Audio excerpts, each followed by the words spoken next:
Sorry, I have my glasses on. Yes, it's an ear of corn. Happy Thanksgiving, everybody. My wife loves, we added this to the Galini tradition, after we got married. And so every Thanksgiving we wear hats all day. So I'm doing videos with the different varieties of hats. I've been wearing the turkey head all day. But we also have a pie, a pilgrim hat, and an ear of corn. All right. So for your question, I'm doing an ear of corn. All right. So question is, counseling sessions in school with a school counselor, are they confidential between my 10-year-old and her, or since he's a minor, do I have a right to know what they talk about? Is a school counselor different from a regular counselor? And the very simple answer is that if your child has an IEP or a 504, then less under a 504 than under an IEP.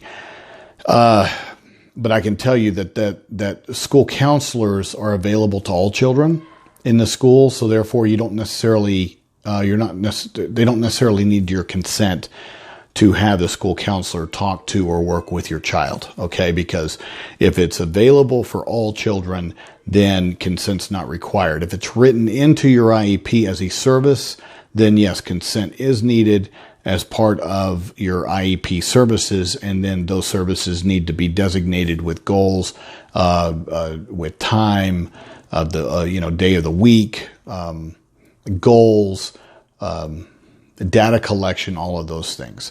So there's some slight nuances there. At the same time, a school counselor, anything that they would say to your child would be considered personally identifiable and therefore part of the child's education record.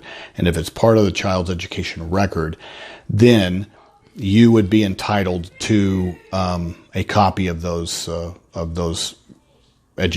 education record. All right, it's not confidential. It's not private in the way that you're thinking.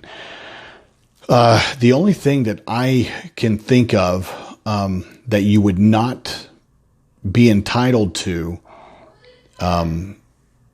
is maybe some of the personal notes of the school psychologist.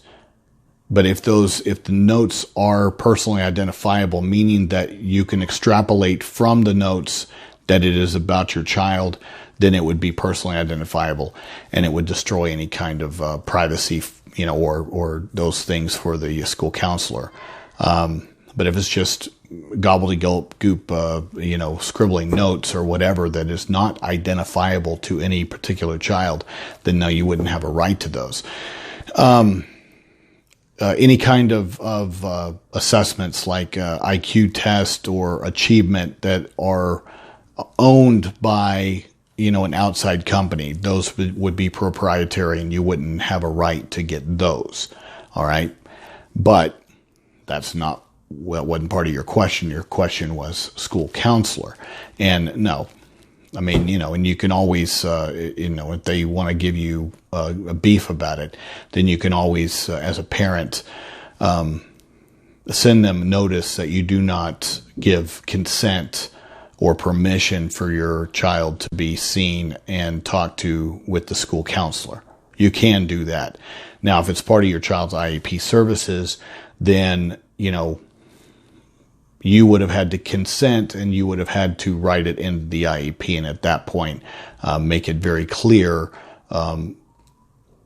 either in the meeting notes or on the IEP itself, what the data collection would look like, define the parameters of what they would discuss, and depending on the nature of the child's disabilities or deficits, some of these school counselors just are not equipped and do not have the expertise or knowledge to speak to and work with children that, let's say, have language deficits, are highly impressionable. I have a situation right now where I had a school counselor manipulate the hell out of my client, and I swear she just has created a huge mess. All right, but like I said, personally identifiable. It would be an education record, and you would be entitled to the notes.